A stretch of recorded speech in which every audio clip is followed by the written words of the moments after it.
샬롬. 빨간 목소리를 들려드려야 되는데 쉽게 낫지 않네요. 감기가 나을 듯 하다가 다시 또 이렇게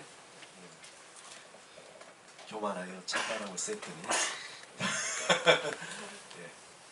아무튼 주님의 은혜와 평안이 여러분의 삶 가운데 늘 함께 하시기를 축복합니다. 우리가 서로 축복하고 또 하나님의 그 은혜를 서로 나누는 그 삶이 참 중요한 것 같아요.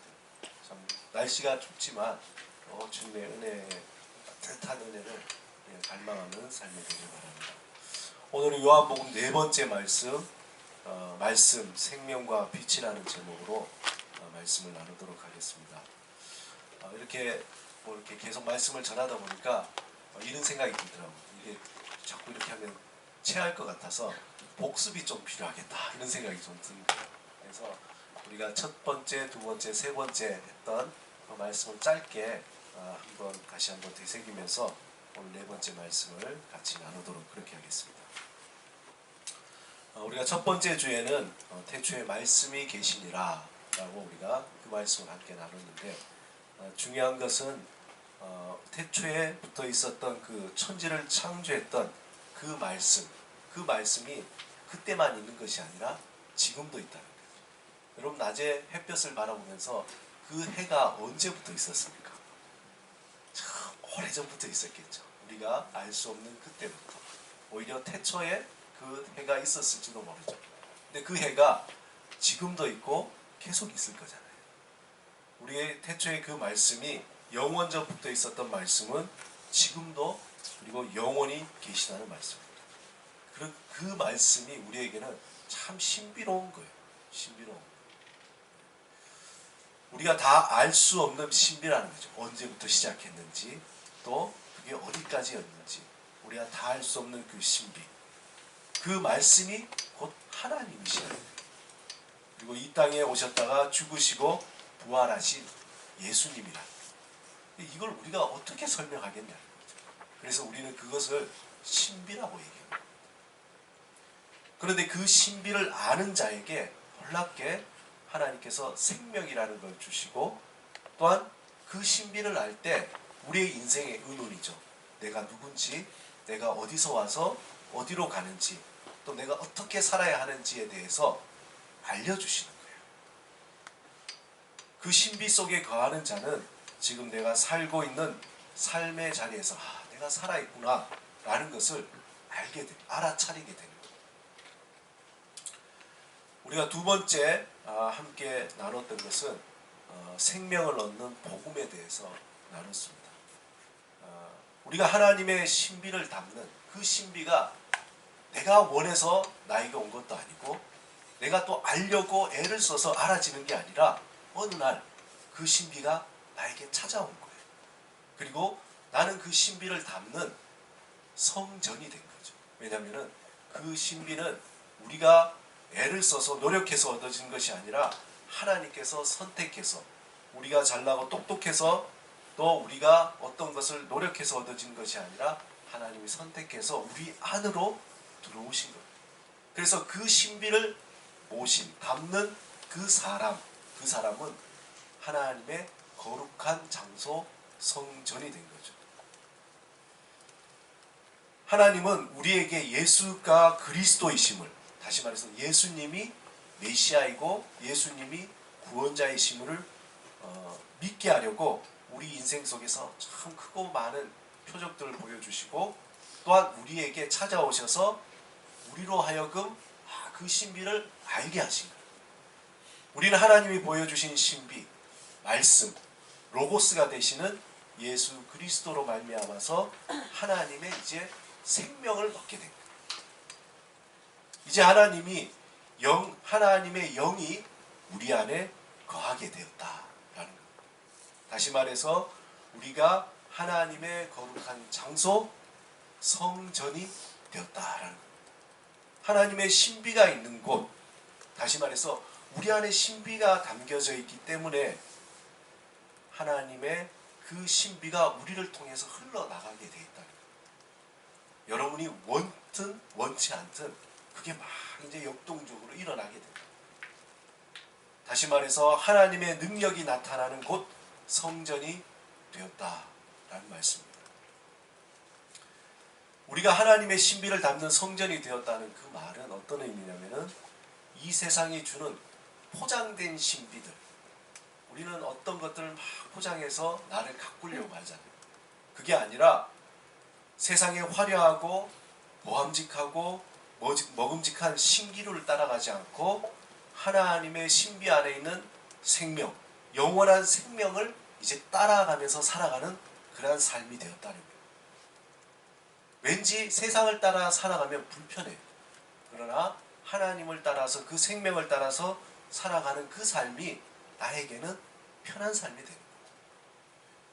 비록 겉보기는 초라해 보일지라도 안은 화려한 성전처럼 세상 사람들이 보기에는 우리가 어떻게 저렇게 사냐라고 할 수 있지만 그 안에는 하나님과 우리 사이의 긴밀한 교제 가운데에 세상이 알 수 없는 신비, 세상이 알 수 없는 그 아름다움, 세상이 알 수 없는 그런 풍성함이 우리 안에 거한다는 거죠.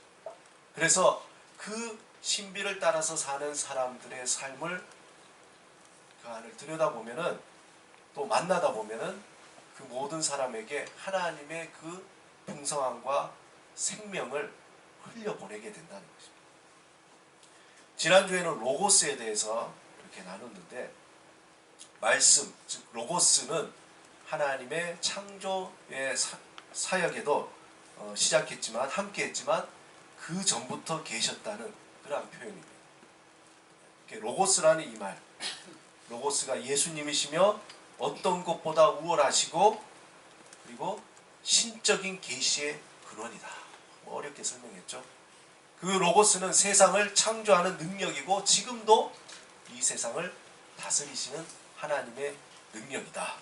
그래서 예수 그리스도가 하나님이심을 고백하는 자, 곧 그 신비의 말씀을 담는 사람은 새로운 창조의 울림으로 이제 살아가게 됩니다. 그래서 우리는 로고스를 담고 살아가는 그러한 자, 태초 이전 영원부터 하나님과 함께 하신 그 로고스를 우리가 담고 살아가는 그런 아주 놀라운 존재가 됐다. 그러한 사람들의 삶은 동일하게 순례의 길을 걷게 되어 있습니다. 순례의 길. 그 길은 넓고 화려하지 않지만 사막의 북극성을 쫓아서 그 길을 따라가는 것처럼 하나님의 말씀, 하나님의 로고스를 따라서 그렇게 살아가는 사람들. 그렇지만 그 삶에는 세상에 줄 수 없는 평안과 기쁨을 경험하게 된다는 것입니다. 사실 요한복음의 저자는 이 땅에 오신 예수님을 설명할 때에 뭔가 이게 로고스 그러면 철학적이고 관념적인 그것으로 논리적으로 설명하려고 그랬던 것이 아니에요. 왜냐하면은 이게 뭔가를 이렇게 설명해야 되는데 가장 적절한 말이 뭘까? 뭔가를 설명해야 되는데 가장 이것을 닮을 수 있는 그 말이 뭘까? 하던 중에 그 당시에 가장 적절했던 말이 로고스입니다. 그가 바라본 예수 그리스도, 그분은 신비였습니다. 어떻게 영원하신 하나님이 이 땅에 오셨을까라는 그 신비감, 그것을 어떻게 표현할 수 없어서 선택했던 용어가 바로 로고스라는 거예요. 그래서 우리가 로고스 그러면은 막 논리적으로 이렇게 이해하려보다 오히려 그것은 시적인 표현이라고 보면, 여러분 말하자면은 정말 아름다운 꽃을 보면 어떻습니까? 와, 이쁘다. 뭐 막 거센 파도나 아름다운 산의 그 광경이나 이런 걸 볼 때에 그걸 보면서 와, 할 말이 없잖아요. 뭐라고 표현할 수 없잖아요. 그런 어떤 상황인 거죠. 뭐 할 말이 없다는 그런 표현. 그런 비슷한 그런 상황입니다. 요한복음의 이 저자는 예수 그리스도, 그분을 만났고 그분을 알고 그분의 어떤 신비를 알기에 그것을 표현하자니 어떤 말이 필요 없고 그걸 굳이 말로 표현하자니 로고스라는 그 말로 표현하게 된 겁니다. 신비로우신 하나님이 이 땅에 오셨다는 것, 그분은 영원하시며 그분을 통해서 모든 것이 그분을 통해서 만들어졌구나 라는 것을 알게 된 거죠.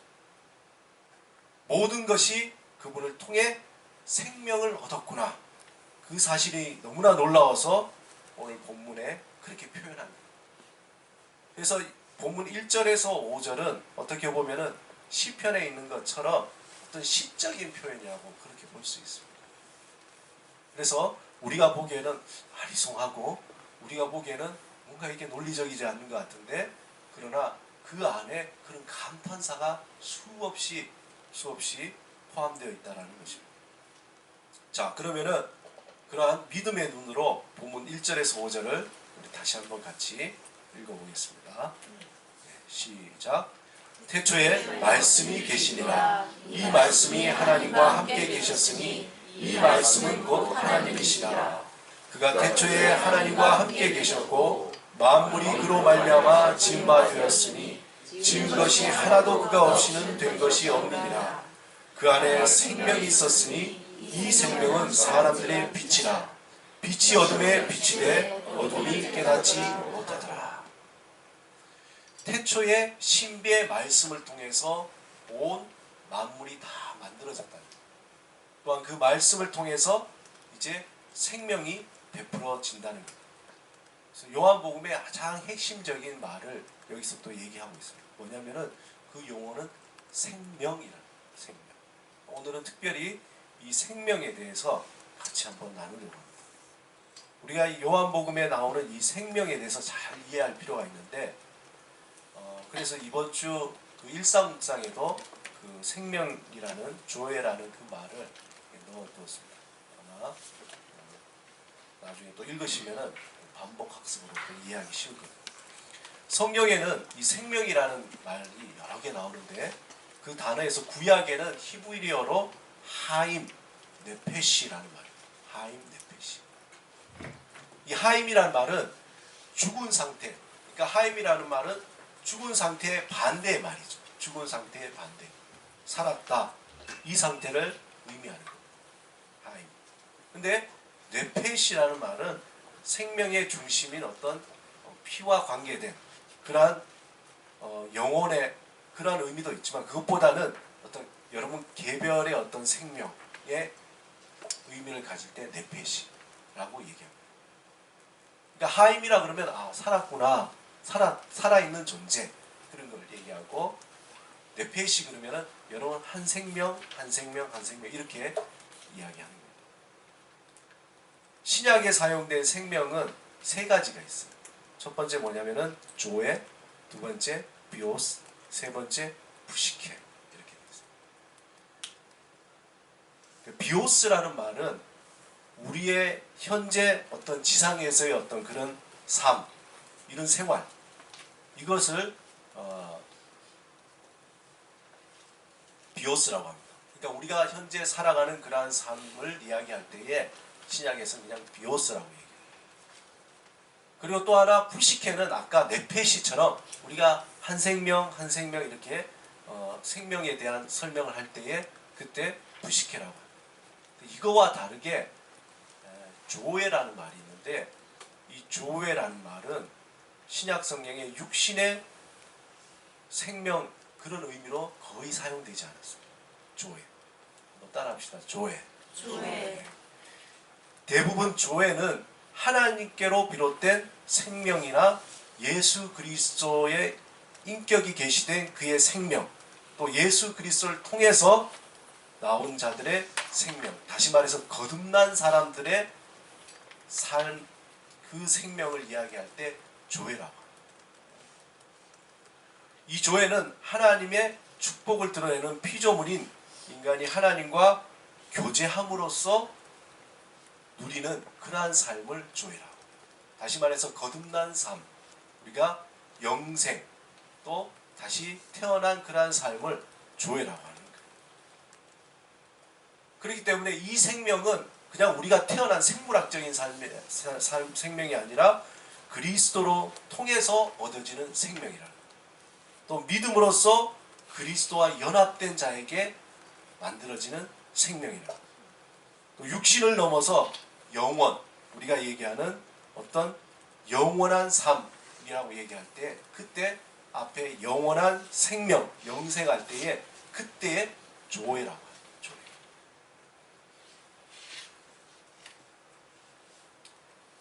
이 땅의 사람들에게는 관심이 뭐가 있겠습니까?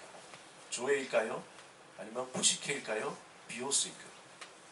이 땅에서의 모든 사람들의 삶의 관심은 사실은 비오스에 관심이 있죠. 그냥 지금 살아가는 이 삶, 이게 관심이 있는 거죠. 지금 현재 내가 얼마나 또 어떻게 잘 살 수 있을까? 또 이거 더 시급하고 중요한 거죠. 이것을 위해서 자신의 모든 것을 걸고 악착같이 살아갑니다. 아침부터 저녁까지 그렇게 살아갑니다. 이것을 뭐 이상하게 생각할 필요가 없는 거예요. 너무나 이 땅을 살아가는 사람들에게는 살아야 되니까 그렇게 살아가는 거죠. 너무나 자연스럽고 당연하게 보입니다. 그런데 이러한 비오스의 삶이 하나님에 의해서 조회로 태어난 새로운 생명, 영원한 생명이 되어야 진정한 생명이다 라고 성경에서는 이야기합니다. 비오스에서 조회로 그렇게 태어나야 됩니다. 그런데 문제는 하나님에 연결된 조회가 없는 이 비오스의 생명은 단지 이 세상에 던져진 삶입니다. 그리고 치열한 삶이라는 굴레 속에서 고통하고 보호받지 못하는 삶으로 살아갈 수밖에 없다는 거예요. 그래서 이 비오스의 삶은 항상 고통의 바다입니다. 그리고 이 삶을 살아가는 그 에너지는 뭐냐면은 분노예요. 분노. 원망이고 악착같이 내가 이것을 내가 이겨내야 되겠다라는 어떤 분노와 원망, 끊임없는, 그래서 소유해야만이 사랑받을 수 있다는 어떤 강박 속에서 막 살아갑니다. 그렇게 해서 막 더 배우려고 하고 더 모으려고 하고 더 높이 가려고 하고 더 힘을 얻으려고 하고, 그 근원은 뭐냐면은 그냥 살아야겠다는 그 어떤 본능인 거죠. 그리고 거기에는 더 깊이 들어가면은 어떤 분노와 원망이 그 에너지로 폭발로 계속 이어져요. 그렇기 때문에 우리는 그 어떤 삶을 통해서 살아갈 때에 나의 분노가 폭발해서 또 살아가고 그 분노로 인해서 다른 사람이 또 분노하고 이게 막 혼란스러운 거죠. 정신없이 살아가는 그런 삶. 그게 비오스입니다. 하나님의 생명 조회가 없는 삶은 늘 자신을 분열시키는 삶을 살게 된다. 거기에 괴로워하는 것. 과거에 내가 이루지 못했던 것, 후회 속에서 또 미래에 되어져야 할 어떤 나의 어떤 삶에 대해서 두려워하고 방황하고 현재 어떻게 살아야 될지, 그러니까 항상 시간에 의해서 과거와 현재와 미래가 쪼개져서 내가 항상 이게 분리가 됩니다. 현재 안에서도 그게 막 분리가 되기 때문에 늘 불안한 존재로 살아가는 삶이 비오스의 삶. 그렇기 때문에 더 안정적인 어떤 자리, 안정적인 평안한 그런 삶을 위해서 또 생각하는 건 뭔가 더 소유해야 된다고 생각합니다. 그게 비오스의 삶의 특징적입니다.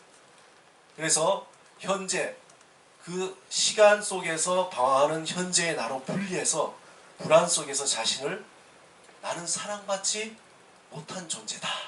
그렇게 늘 자책하면서 살아요. 나는 왜 이렇게 사랑받지 못하지?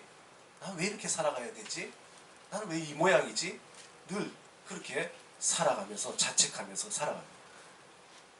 근데 요한복음의 저자는 우리에게 진정한 생명, 조회를 통해서 얻는 새 생명과 새로운 삶이 얼마나 놀랍고 신비로운지를 막 이야기하고 싶습니다. 요한은 태초부터 있는 로고스 안에서 태어난 생명은 어떤 조건에 의해서 사랑받는 것이 아니라 하나님의 거부할 수 없는 사랑 속에서 살아가는 존재가 된다는 것을 이야기해 주고 싶습니다. 예수 안에 태어난 새 생명, 엄밀히 말하면은 우리에게 찾아오셔서 새롭게 태어난 우리는 어떤 조건에 의해서 사랑받는 것이 아니라 태초부터 로고스가 있듯이 태초부터 근원부터 우리는 어떤 조건에 의한 사랑이 아니라 전적으로 사랑하셨고 지금도 사랑하시고 앞으로 우리를 사랑하신다는 그 사실을 아는 거예요. 그 안에서. 비오스에서 조회로 넘어갈 때에 알아차리는 나는 이런 세상의 어떤 조건에 의해서 사랑받는 것이 아니라 원래 사랑받고 지금도 사랑받고 앞으로도 사랑받는 존재구나 라는 것을 알아차리는 거죠. 그런 존재구나. 하나님과 연결된 생명, 조회 속에서 우리는 과거의 나의 모습이 어떠하든지 현재 내가 어떤 상황에 있든지 미래에 내가 어떤 모습이라도 그거 상관이 없는 거예요. 절대적인 사랑을 베푸신다는 것을 보게 됩니다. 왜냐? 그 로고스, 그 신비가 그 전에 있었던 것처럼 또한 지금도 있고 영원한 것처럼 그 신비가 나에게 생명을 주신 것처럼 나 또한 그러한 생명 속에서 사랑받고 있다는 것을 알아차리는 거예요. 그럼 우리에게 주어진 게 뭡니까? 뭔가를 사랑받으려고 애를 쓸 필요가 없습니다. 내가 뭔가 사랑받기 위해서 뭔가를 할 필요가 없습니다. 우리에게 주어진 있다면 그 생명, 조회가 정말 그러한가? 라고 하나님을 바라보면 되는 겁니다.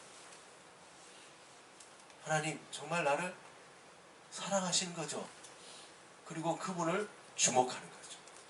그분을 바라보는 거죠. 세상에 비교하고 분리하고 평가하는 기준을 바라보는 것이 아니라 누구를 바라본다고요? 그 로고스를 바라보는 거예요. 그 신비를 바라보는 거예요. 우리를 절대적으로 사랑하시는 하나님을 바라보며 그 안에 있는 조의 생명을 누리면서 정말 그렇구나. 바라볼 때에 그렇구나. 나를 사랑하시는구나. 라는 것을 다시 확인하는 거예요. 그렇게 살아가는 삶을 뭐라 그러냐면 영생이라는 거예요. 구원받은 삶이라는 거예요. 다시 말해서 하나님과 동행하며 사는 신적인 삶, 그것을 말합니다. 하나님이 주신 생명으로 지금 이 자리에서 살아가는 삶에서 우리는 자유하고 평안이 있고 기쁨이 있다는 것.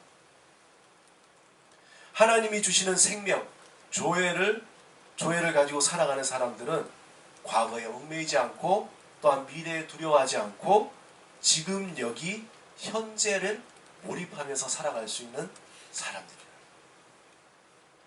이걸 잘 생각하셔야 돼요. 우리는 조금만 눈길만 옆에만 봐도 비교하게 돼 있거든. 조금만 눈길만 옆으로 보면 후회하게 돼 있고, 그렇기 때문에 얼마나 우리가 이 세상 속에서 빠지기 쉬운 웅덩이가 많은지 모릅니다. 그렇기 때문에 늘 하나님께 집중하고 주목하면서 그 안에서 내가 사랑받는 존재라는 그 사실을 확인하고, 그리고 나에게 주어진 이 현재의 삶 속에 몰입하며 누리며 살아가는 습관을 우리가 자꾸 훈련을 해야 돼요. 이게 처음부터 되겠습니까?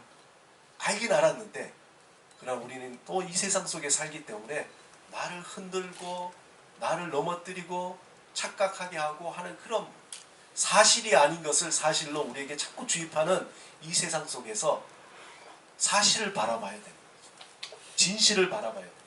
로고스를 바라봐야 돼요. 우리 안에 있는 그 생명을, 조회를 바라봐야 돼요. 그래서 자꾸 경건의 훈련이 필요한 거예요.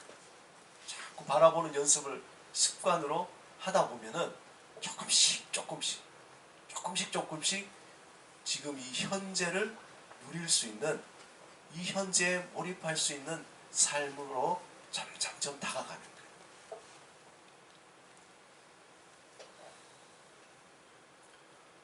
여러분 마음속에 막 그게 느껴져. 어떻게 하지? 말로 할 수 없어요. 많은 영성가들이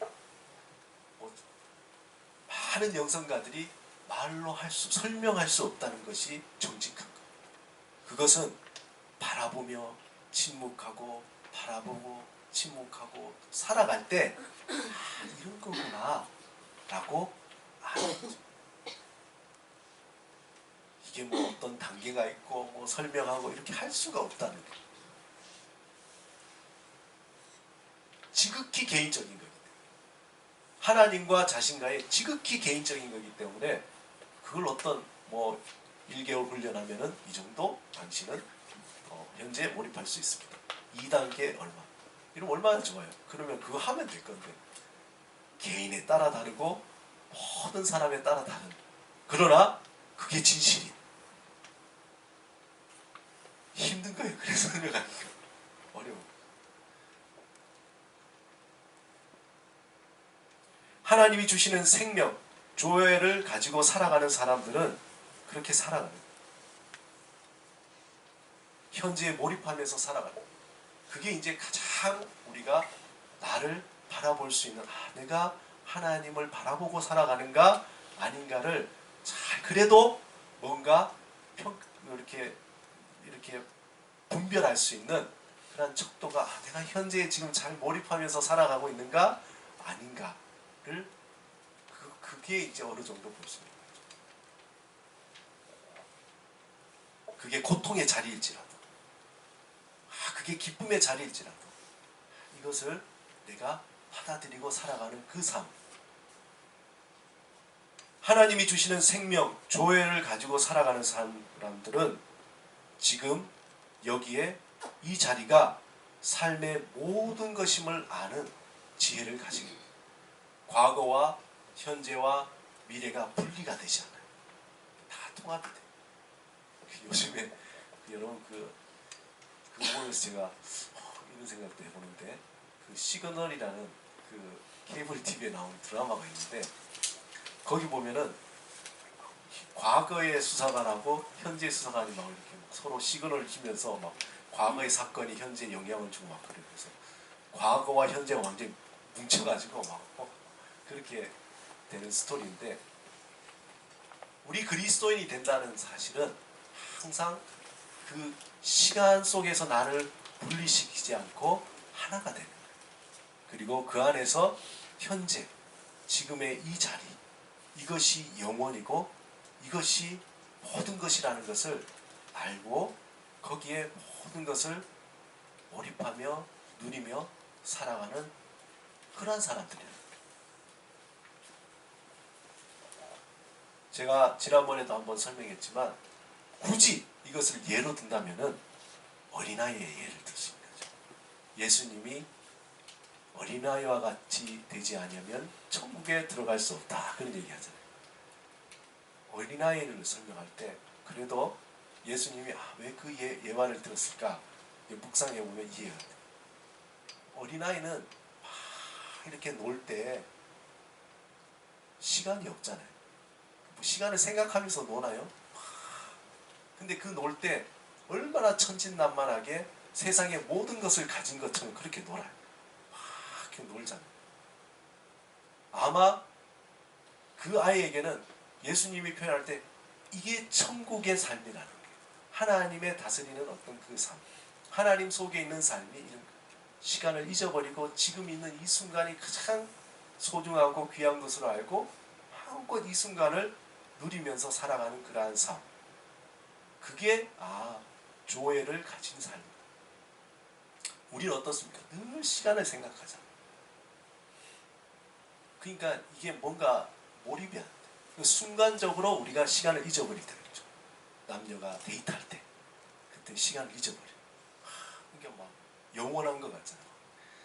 그런 것처럼 기쁨이 그 안에 있고. 사랑하는 여러분, 저와 여러분에게 하나님은 조회, 참된 하나님 안에 있는 생명을 주신 선택받은 사람들이라는 거예요. 우리 안에는 그렇게 살 수 있는 가능성이 있다는 게 그게 중요한 거예요. 보세요. 목사님, 저는 그렇게 잘 살기 힘들죠. 저도 힘든데. 그러나 우리 안에 그렇게 살 수 있는 가능성이 있는 존재라는 거예요. 그러면은 하나님이 선택받지 못한 자는 아무리 살려고 해도 가능성이 없는 존재라는 거예요. 그게 다른 거예요. 우리는 그렇게 살려면은 살 수 있는 가능성이 있는 존재인데 하나님의 자녀, 하나님의 백성이 아닌 사람은 아무리 그렇게 현재에 몰입하고 살고 천국을 누리며 살려고 해도 가능성이 없다. 하나님은 조에 참된 하나님 안에 있는 생명을 주신 성택받은 자들입니다. 하나님은 우리의 삶에 깊이 찾아오셔서 영생의 삶, 영원한 현재를 살도록 우리를 계속 초대합니다. 매일마다 순간마다 초대하고 있어요. 하나님은 지난 시간의 원망과 다가오는 미래의 두려움 속에 현재를 잃어버리고 살아가는 어리석은 삶을 떠나라. 그리고 지금 여기에 하나님을 바라보며 살아가는 지혜를 가져라. 우리에게 계속 초대합니다. 수고하고 무거운 짐진 자들아 다 내게로 오라. 그렇게 우리를 초대하는 거죠. 그 삶을 누리며 살아가시기 바랍니다. 무엇을 먹을까 무엇을 입을까 염려하지 말고 오직 하나님을 바라보며 우리에게 주어진 현재의 삶, 우리에게 있는 이 조회, 이 생명을 가지고 살아가시기 바랍니다. 그것이 우리 삶을 살아가는 지혜고 하나님을 더 깊이 알아가는 첫걸음이 된다. 우리의 삶은 전쟁터와 같습니다. 그렇잖아요. 그 치열한 삶의 현장에서 살아갈 수 있는 힘이 뭡니까? 물질입니까? 능력입니까? 학식입니까? 우리가 전쟁터와 같은 이 삶 속에서 우리가 살아갈 수 있는 힘은 하나님의 사랑밖에 없다. 사랑밖에 없다. 거기서 이겨낼 수 있는 것은 그럼에도 불구하고 나를 사랑하시는 하나님, 그 사랑입니다. 그 사랑이 우리 안에 역동적으로 살아 움직이도록 하나님은 우리에게 생명, 조회를 주셨다는 거예요. 조회. 그 사랑이 우리 내면 깊은 곳에 영향을 미치고 우리의 모든 세포 속에 가득하기를 우리는 사모해야 됩니다. 그 옛날에 그런 기도하죠. 하나님의 그 능력이 우리 세포 안에 함께해서 막 그게 살아 움직이듯이 마치 그런 상상력을 가지고 우리 내면의 깊은 곳에 그 조회, 그 꿈틀거리는 하나님께서 우리를 사랑하신다는 그 생명력이 우리 내면 깊은 곳에 들어가서 우리 내면 깊은 곳에 우리를 얽어매고 묶고 있는 어떤 그런 어두움, 그 조회가 들어감을 통해서 밝아지는 거죠. 밝혀지는 거죠. 그래서 내가 미움이 아니라 사랑받는 존재구나. 그것이 점점점 더 확장됩니다. 내 세포 속, 세포 하나하나가 나는 미움받는 존재야, 나는 안 되는 존재야, 나는 할 수 없어, 막 그런 걸로 그냥 세포 하나하나가 다 이전에 인이 박혀 있다면은 그 조회, 생명이 들어감을 통해서 세포 하나하나마다 나는 사랑받는 존재야, 나는 정말 살아있는 존재야, 나는 정말 하나님의 사랑을 받고 있어 라는 그런 어떤 세포들로 점점점 바뀌어지게 나갈 때 그런 걸 상상하면서 하나님 그렇게 되기를 사모합니다. 그것을 바라봐요. 그 사랑이 우리 내면 깊은 곳에 자리 잡은 어두움을 밝힐 때에 새로운 나, 절대적인 사랑을 받는 나를 바라보게 되는 거죠. 그래서 그 조회가 들어가면은 빛을 보입니다. 밝혀집니다. 그 사랑의 빛이 나를 밝힐 때에 나의 모든 삶을 새롭게 바라보기 시작합니다. 무엇보다 하나님이 어떤 분이신지를 우리는 바라보게 됩니다.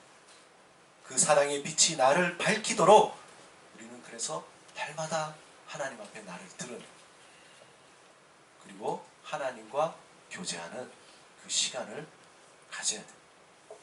잠잠히 내 안에 있는 하나님의 생명을 통해서 나를 비추는 빛을 볼 수 있는 그러한 조용한 시간, 침묵의 시간을 우리는 가져야 됩니다.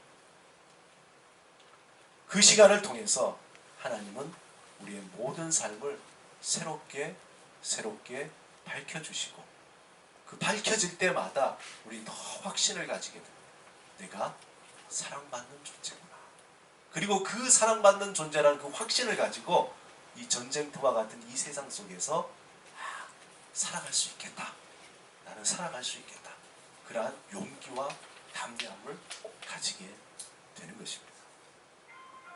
오늘 이 조회의 생명을 가진 존재로서 날마다 주님 앞에 하나님이 비춰주시는 사랑의 빛으로 살아가시는 저와 여러분이 되시기를 주님의 이름으로 축원드립니다. 같이 한번 기도드리겠습니다.